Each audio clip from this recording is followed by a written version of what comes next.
2026년 1월 29일 목요일, 뉴욕의 아침은 금융 역사상 가장 기이하고 충격적인 장면으로 시작되었습니다. 만약 당신이 오늘 아침 깨어나 은 가격을 확인했다면 아마도 데이터 피드에 심각한 오류가 발생했다고 생각했을 것입니다. 화면에 나타난 것은 정상적인 거래의 흐름이 아니었습니다. 그것은 시장의 등락이나 경제 지표의 반영이 아니었습니다. 그것은 차트 위에서 벌어진 잔혹한 학살이었습니다. 은 가격은 단순히 하락한 것이 아니라 말 그대로 암살당했습니다. 불과 몇 시간 만에 $15가 증발했고 수직으로 꽂히는 붉은 캔들은 마치 중력을 거스르는 듯한 공포를 자아냈습니다. 금 역시 뒷골목으로 끌려가 처형당한 것과 다를 바 없었습니다. 단 한 번의 세션에서 $500가 붕괴되는 모습은 수학적으로 불가능해 보이는 일종의 글리치, 즉 시스템 오류처럼 보였습니다.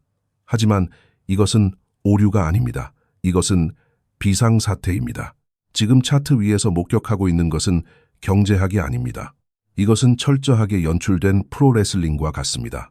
스판덱스 바지를 입은 두 남자가 가짜 의자로 서로를 가격하고 심판은 이를 보지 못한 척 연기하는 쇼, 비즈니스와 다를 바 없는 상황이 세계 금융의 중심지에서 벌어지고 있습니다.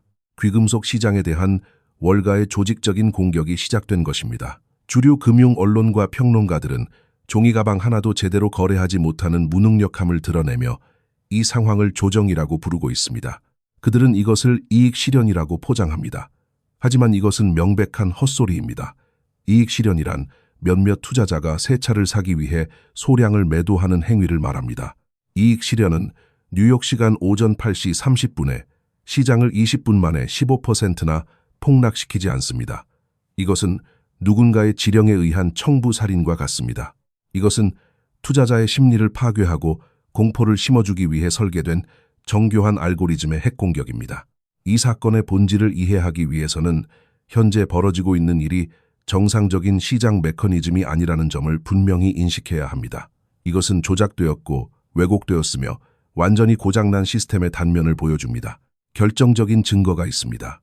일반적으로 금 가격이 폭락할 때는 전 세계가 동시에 반응합니다. 뉴욕에서 매도세가 나오면 런던과 도쿄에서도 매도세가 이어지는 것이 상식입니다. 그러나 오늘 우리는 지난 20년 동안의 거래 역사상 단 한 번도 본 적 없는 기이한 현상을 목격하고 있습니다. 바로 매트릭스의 오류와도 같은 디커플링 현상입니다. 미국 내금 가격과 나머지 세계의 금 가격 사이에 거대한 구멍이 뚫린 것입니다. 숫자는 거짓말을 하지 않습니다. 은행가는 거짓말을 할 수 있어도 숫자는 진실을 말합니다. 현재 뉴욕 코맥스에서 거래되는 금의 서류상 가격은 $5,200까지 짓뭉개졌습니다. 하지만 바로 이 순간 런던 현물 시장을 보면 금은 $5,558에 거래되고 있습니다. 뭄바이에서는 $5,559입니다. 계산해 보십시오. $5,500와 $5,200 사이에는 $300라는 거대한 스프레드가 존재합니다. 동일한 자산에 대해 $300의 가격 차이가 발생한다는 것은 자유시장에서는 불가능한 일입니다. 정상적인 시장이라면 차익 거래를 노리는 봇과 컴퓨터들이 1000분의 1초 만에 이 차이를 포착하고 가격을 맞췄을 것입니다.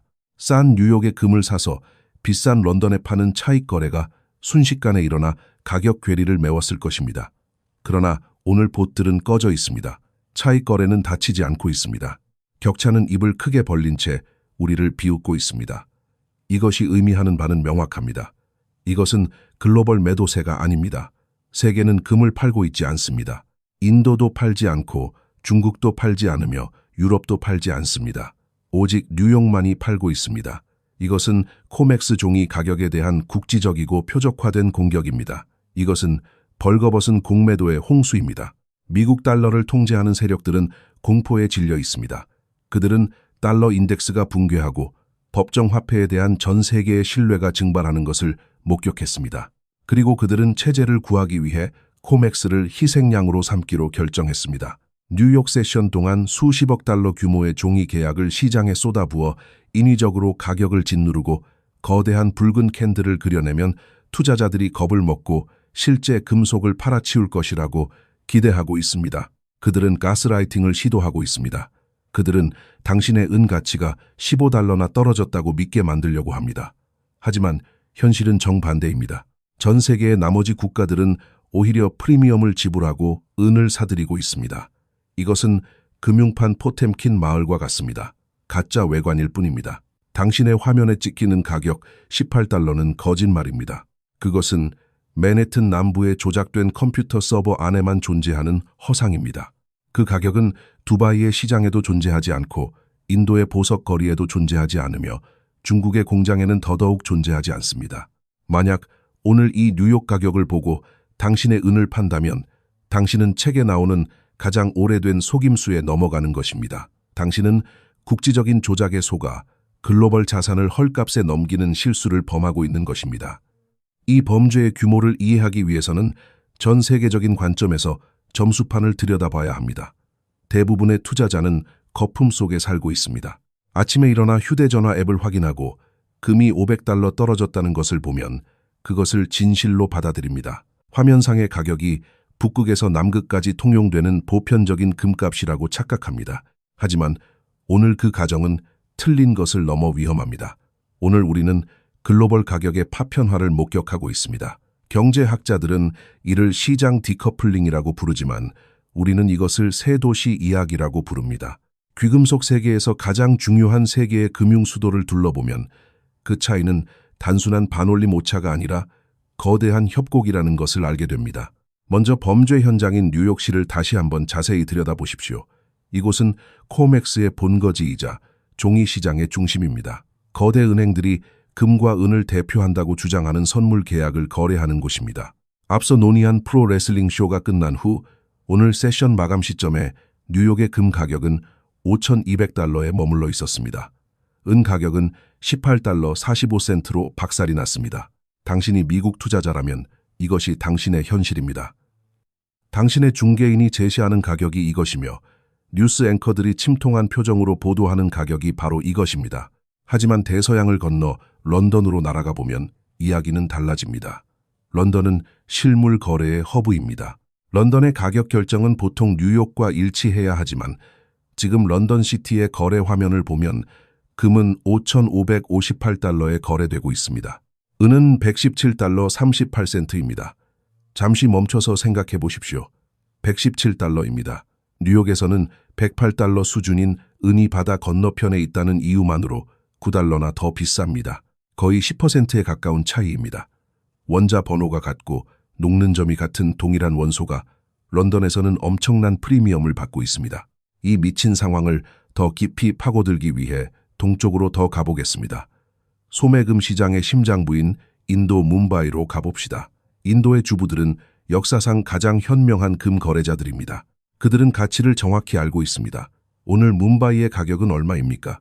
금은 5,559달러에 거래되고 있습니다.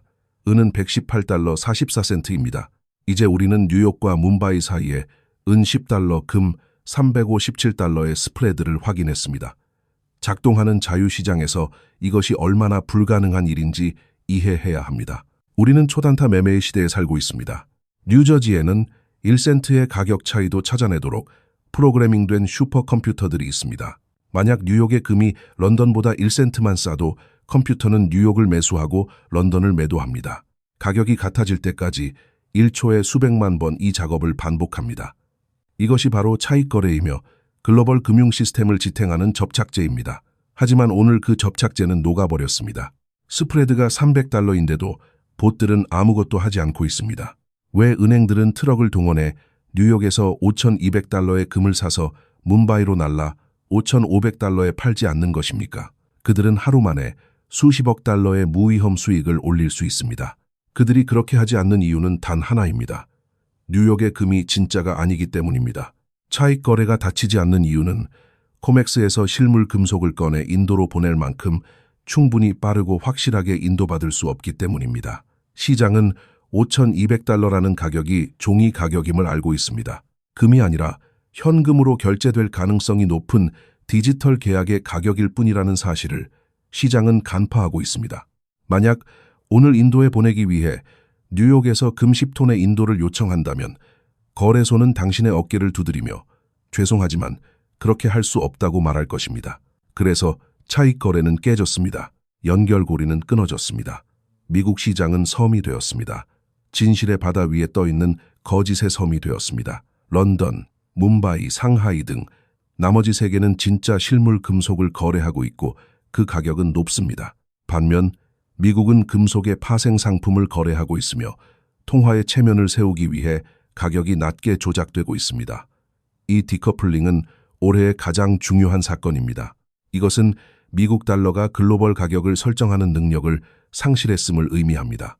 지난 50년 동안 뉴욕이 뛰라고 하면 세계는 얼마나 높이 뛸까요? 라고 물었습니다. 뉴욕이 금을 박살내면 인도의 금값도 떨어졌습니다. 하지만 오늘 뉴욕은 금을 박살냈지만 인도는 아니 우리는 팔지 않겠다고 말했습니다.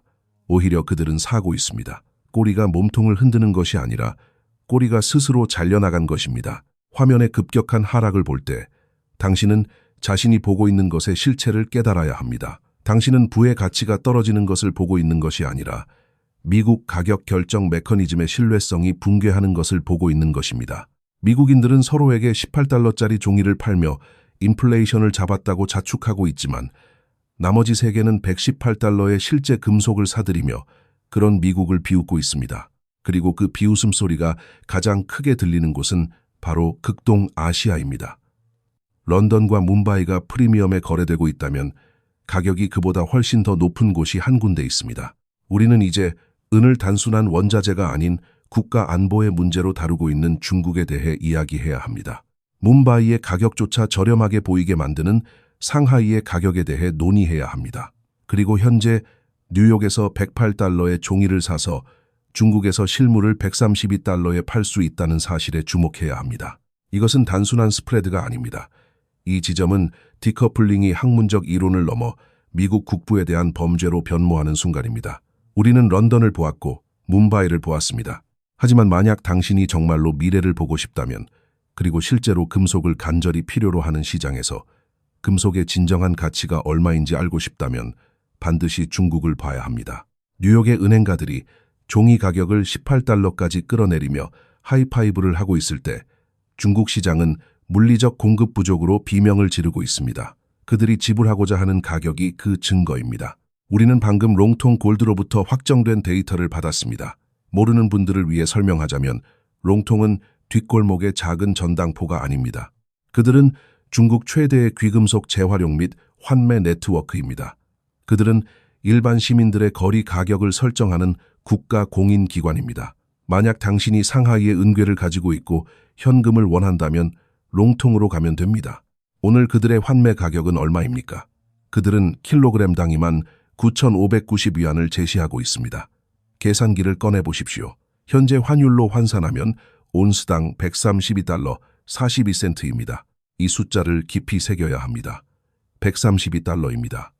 뉴욕의 코맥스 화면에서 가격은 108달러를 가리키고 있습니다. 온스당 24달러 42센트의 차이입니다. 무려 22%의 프리미엄입니다. 이것은 차이가 아니라 다른 행성의 이야기입니다. 만약 오늘 미국에서 은을 108달러에 팔고 있다면 당신은 사실상 구매자에게 24달러의 가치를 무료로 기부하고 있는 셈입니다. 당신은 역사적인 규모로 강탈당하고 있는 것입니다. 그렇다면 왜 중국은 이런 엄청난 프리미엄을 지불하면서까지 대중으로부터 금속을 회수하려고 할까요? 그들에게는 선택의 여지가 없기 때문입니다. 동방의 공급망은 완전히 끊어졌습니다. 세계의 제조업 허브인 선전의 상황을 다시 살펴봐야 합니다. 현장에서 들어오는 최신 보고서는 점점 더 악화되고 있습니다. 주요 산업 제조업체들이 상하이 금거래소로부터 은을 공급받지 못한 지 벌써 보름 15일이 지났습니다.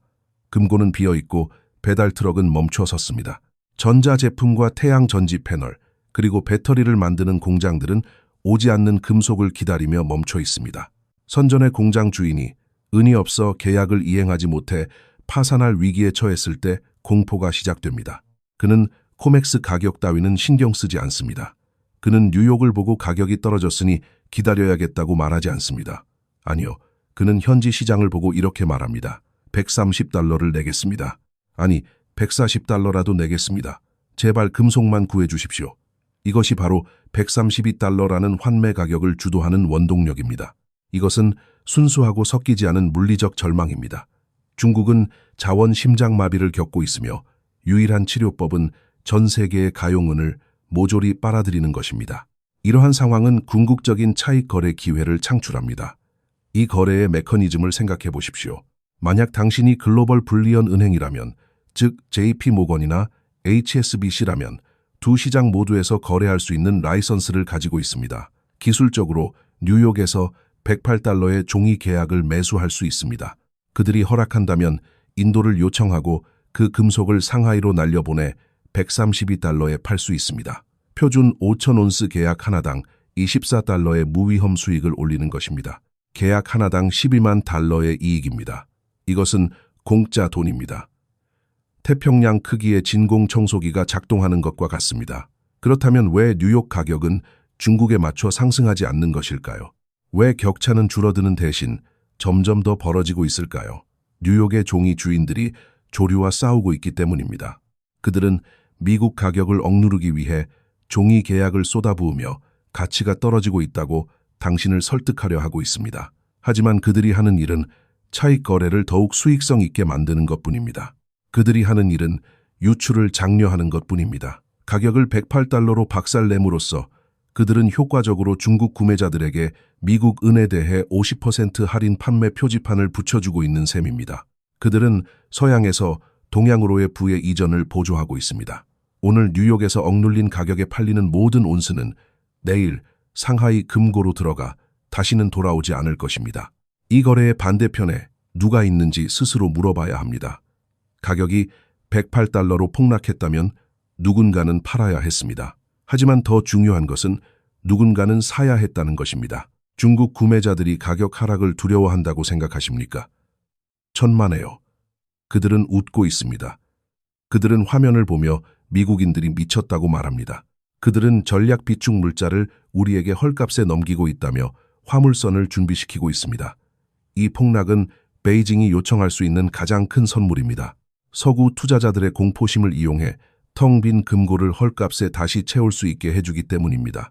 하지만 여기에 반전이 있습니다. 보통 시장이 이렇게 붕괴하면 투기꾼들이 공매도 측에 몰려듭니다. 헤지펀드들은 피 냄새를 맡고 시장을 0으로 만들기 위해 공매도를 칩니다. 그러나 오늘 데이터는 매우 이상한 것을 보여줍니다. 스마트머니는 공매도를 치지 않고 있습니다. 헤지펀드들은 중국의 132달러 가격을 보고 있으며 감히 그에 반대하는 베팅을 하지 못하고 있습니다. 그들은 진공청소기가 충분히 강력하게 빨아들이면 뉴욕 가격이 격차를 메우기 위해 격렬하게 폭발할 것임을 알고 있습니다. 그래서 폭락에도 불구하고 공매도 잔고는 사실상 제로에 가깝습니다. 우리는 숏트랩에 대해 이야기해야 합니다. 왜 은행들만이 유일한 매도자인지, 그리고 왜 스마트머니는 주머니에 손을 넣은 채 관망하고 있는지 설명해야 합니다. 이것은 오늘의 가장 기이한 통계로 이어집니다. 보통 아침 한나절 만에 시장이 15% 폭락하면 먹이 쟁탈전이 벌어집니다. 상어들은 피냄새를 맡습니다. 헤지펀드 알고리즘 모멘텀 트레이더들이 모두 공매도 측에 뛰어듭니다. 주식을 빌려 매도하고 가격이 바닥을 칠 때까지 타고 내려가려 합니다. 그것은 쇄도입니다. 그리고 보통 이런 일이 발생하면 주식을 빌리는 비용, 즉 대차 비용이 치솟습니다. 모두가 공매도할 주식을 찾기 위해 경쟁하기 때문입니다. 하지만 오늘 우리는 세계 최대의 은 ETF인 SLV의 내부 데이터를 보고 있는데 폭락장에서는 절대 일어나지 말아야 할 일이 벌어지고 있습니다. 스마트머니가 이 매도세에서 완전히 빠져 있다는 것을 보여주고 있습니다. 우리는 방금 프라임 브로커리지 데이터를 확인했습니다. 오늘 오후 기준으로 SLV 주식을 빌리는 수수료는 0.53%에 머물러 있습니다. 0.53%입니다. 이것은 기본적으로 공짜입니다. 바닥입니다. 그리고 대차 가능한 주식수는 1,000만 주가 넘게 쌓여 먼지만 쌓이고 있습니다. 아무도 그것을 원하지 않습니다. 아무도 빌리지 않습니다. 아무도 공매도 하지 않습니다. 이것이 얼마나 미친 짓인지 이해하십니까? 가격이 방금 15달러 떨어졌습니다. 역사적인 붕괴입니다. 그런데도 투기꾼들은 금속에 반대하는 베팅을 거부하고 있습니다. 왜일까요? 그들은 멍청하지 않기 때문입니다. 그리니치와 메이페어의 헤지펀드 매니저들은 우리가 방금 본 것과 똑같은 세계 지도를 보고 있습니다. 그들은 중국의 132달러 가격을 봅니다. 뭄바이의 118달러 가격을 봅니다. 그리고 뉴욕의 18달러 가격을 봅니다. 그리고 그들은 지금 18달러의 은을 공매도하는 것은 멈춤이라고 적힌 종이 한 장을 들고 화물열차 앞에 서 있는 것과 같다는 것을 알고 있습니다. 화물열차는 동방에서 오는 물리적 수요입니다. 그리고 그 앞에 서면 부자가 되는 것이 아니라 치여 죽습니다. 이것은 누가 폭락에 책임이 있는지 정확히 말해줍니다. 시장이 아닙니다. 투기꾼들이 아닙니다. 소수의 불리한 은행들입니다. 가격을 끌어내리기 위해 자체 보유 포지션을 미친 듯이 덤핑하고 있는 것은 아마도 단 두세 개의 주체일 것입니다. 그들만이 유일하게 팔고 있습니다. 그들은 자신의 대차 대조표를 구하거나 달러를 보호하기 위해 가격을 억제해야만 하기 때문에 가지고 있지도 않은 계약을 네이키드 쇼트, 즉 무차입 공매도로 팔고 있습니다.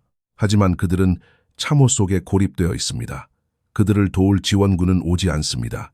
나머지 금융계는 팝콘을 먹으며 은행들이 자살하는 것을 지켜보고 있습니다. 스마트 머니는 이 108달러 가격이 잔뜩 눌린 용수철이라는 것을 알고 있기 때문입니다. 그들은 은행이 매도를 멈추는 순간 차익 거래 봇들이 깨어날 것임을 알고 있습니다. 압력이 사라지는 순간 가격은 눈 깜짝할 사이에 118달러나 132달러로 튀어오를 것입니다. 그리고 그 일이 일어날 때 만약 당신이 공매도 포지션에 있다면 당신은 끝장입니다.